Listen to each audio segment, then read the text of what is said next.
Alors bon, là vous posez un petit peu le problème général du rapport entre les Bonaparte, la Corse, Paoli, etc. On va essayer de faire rapidement le tri.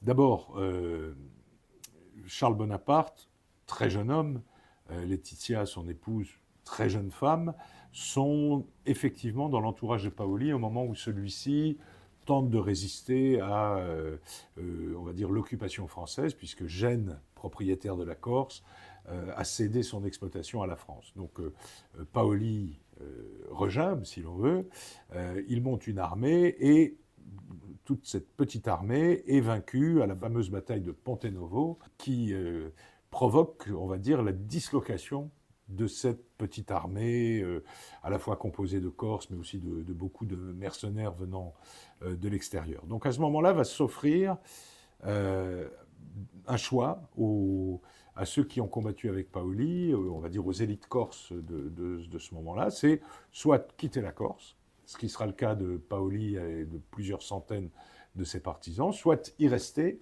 et par conséquent essayer de continuer à y vivre. Et y vivre à ce moment-là, ça veut dire se rallier, on va dire, au nouveau régime français. Alors il se trouve que Charles Bonaparte, par ailleurs, est ajaccien, que la ville d'Ajaccio est une ville portuaire qui, comment dire, a toujours accepté les échanges extérieurs, etc. Elle n'est pas du tout, on va dire, figée dans la tradition comme l'est le centre de la Corse, ce qui fait Bonaparte Charles Bonaparte va se rapprocher des nouvelles autorités, des autorités françaises, mais enfin, il n'est pas le seul à le faire. Hein. Il va y avoir toute une série d'anoblissements et les plus grandes familles corses se voient reconnaître leur titre de noblesse. Donc ça, c'est, on va dire la base. Puis il faut quand même dire aussi que Paoli, lui, est parti.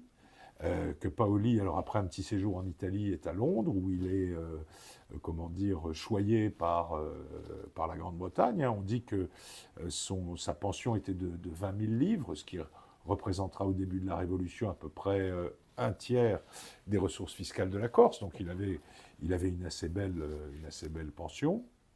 Et puis tous les autres se sont dispersés en Italie, etc. Donc Charles Bonaparte, lui, comme il est assez jeune, qui commence, comme on l'a signalé, à avoir des enfants, il en a déjà deux, donc il va essayer d'assurer l'avenir de cette famille.